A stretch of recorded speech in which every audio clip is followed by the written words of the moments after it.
অনেকেই কিন্তু জানে না যে কচুর এঁটে দিয়েও এত সুন্দর একটা রেসিপি বানানো যায়। তো আজকে সেই রেসিপিটাই আপনাদেরকে বানিয়ে দেখাবো। তো এখানে আমি দুটো কচুর এঁটে সুন্দর করে খোসা ফেলে ধুয়ে পরিষ্কার করে নিয়েছি। এবার কচুগুলোকে আমি একটা গ্রেটার দিয়ে গ্রেট করে নেব। এখানে একটা খালি পাত্র নিয়ে নিয়েছি আর এরকম একটা গ্রেটার নিয়েছি। এই গ্রেটারের যে মোটা অংশটা দেখছেন, এই মোটা অংশটা দিয়েই কিন্তু আমি কুড়ে নেব।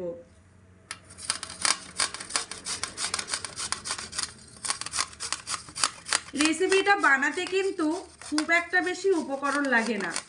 বাড়িতে থাকা সামান্য কিছু উপকরণ দিয়েই চটজলদি বানিয়ে ফেলা যায় এই রেসিপি।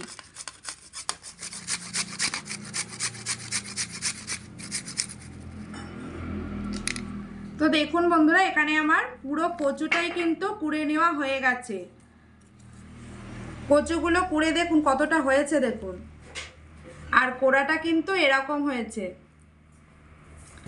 এখানে কচুগুলোকে খুব পরিষ্কার করে ধুয়ে এনে রেখেছি। কচুর মধ্যে কিন্তু অনেক দুধ থাকে, যত ধোবেন তত কিন্তু বেরোতে থাকবে, যতক্ষণ বেরোবে ততক্ষণ কিন্তু ধুতে হবে। ফুটন্ত জলের মধ্যে এবার কচু কোড়াগুলোকে দিয়ে দেব।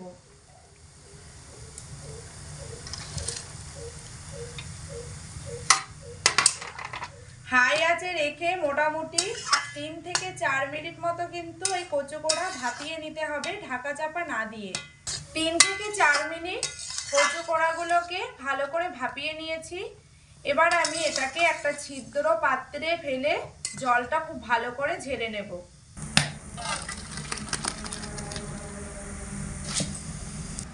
কড়াইতে বেশ অনেকটা সাদা তেল দিয়ে ভালো করে গরম করে নিয়েছি। গরম তেলের মধ্যে দুটো গোটা লঙ্কা দিয়ে দেব আর দুটো শুকনো লঙ্কা ভেঙে দেব।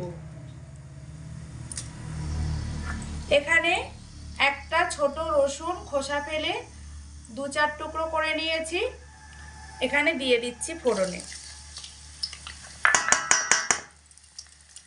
রসুন আর লঙ্কাগুলো লাল লাল করে ভেজে নেব। তো শুকনো লঙ্কা আর রসুনগুলোকে লাল লাল করে ভেজে নিয়েছি। এবার কচুগুলোকে দিয়ে দেব তেলের মধ্যে।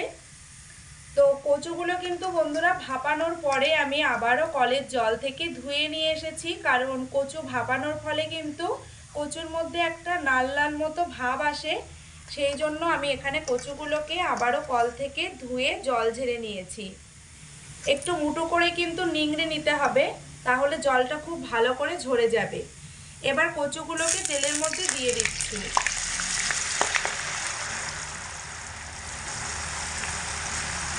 সমস্ত কচুগুলোকে কিন্তু একসঙ্গে দিয়ে দিলাম তেলের মধ্যে।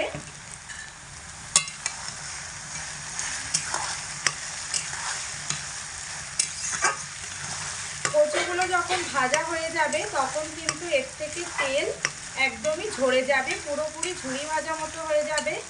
এবার এর মধ্যে দিয়ে দেব স্বাদ মতো লবণ আর পরিমাণ মতো হলুদ গুঁড়ো।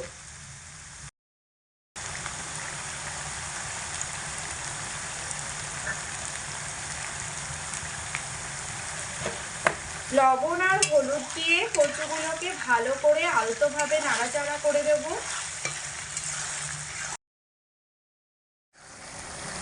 এখানে কিন্তু বন্ধুরা কচুগুলো একটু ভাজা ভাজা হতে একটু সময় লাগে, সময় নিয়ে কিন্তু এগুলো ভাজতে হবে। আর মাঝে মধ্যে একটু এরকম হালকা হাতে নাড়াচাড়া করে দিতে হবে, ঘন ঘন নাড়াচাড়া করার দরকার নেই। তো বন্ধুরা এখানে কিন্তু আমার কচু ভাজাগুলো দেখুন কত অল্প হয়ে গেছে, আর এগুলো কিন্তু তেল থেকে উপরে ভেসে উঠছে, একদম পুরো মুচমুচে হয়ে গেছে। ঠান্ডা হলে আরও একটু মুচমুচে হবে। এবার আমি এগুলোকে তেল থেকে ছেঁকে তুলে নেব। তার আগে বলে দিই যে আমার এগুলো ভাজতে কত সময় লেগেছে। এগুলো ভাজতে কিন্তু আমার 15 মিনিট সময় লেগেছে হাই আঁচে রেখে। এখানে আমার কচু ভাজাগুলো তো হয়ে গেছে। এবার কচু ভাজার মধ্যে আমি এখানে অল্প করে দিয়ে দিচ্ছি একটু মরিচ গুঁড়ো। বেশি দেওয়ার দরকার নেই, খুব সামান্য পরিমাণে দিলেই হবে। আর এটা দেওয়ার চেষ্টা করবেন, এটা কিন্তু দিলে গরম ভাতের সঙ্গে খেলে কিন্তু খুব ভালো লাগে। আপনারা হয়তো বলবেন যে এখানে শুকনো আস্ত লঙ্কা দিয়েছি, কারণ এগুলো ভাতের সঙ্গে একটু একটু করে কামড়ে খেতে কিন্তু দারুণ লাগে। আর মরিচটা দিয়ে আমি হালকা একটু এরকম করে মাখিয়ে নেব, যাতে করে সমস্ত কচু ভাজাতে মরিচ গুঁড়োটা ভালো করে মিশে যায়। আর এটা কিন্তু গরম ভাতের সঙ্গে খেতে দারুণ হয়। এই দেখুন একদম পুরো মুচমুচ করছে একদম। আর ঠান্ডা হলে কিন্তু আরও একটু মুচমুচে হবে। তো বন্ধুরা, আজকে আমার এই কচু ভাজার নিত্য নতুন রেসিপি আপনাদের কেমন লাগলো তা অবশ্যই কমেন্ট করবেন। আজকের মতো ভিডিওটা এখানে শেষ করছি। সবাই খুব ভালো থাকবেন, সুস্থ থাকবেন। দেখা হচ্ছে পরের কোনো ভিডিওতে। ধন্যবাদ।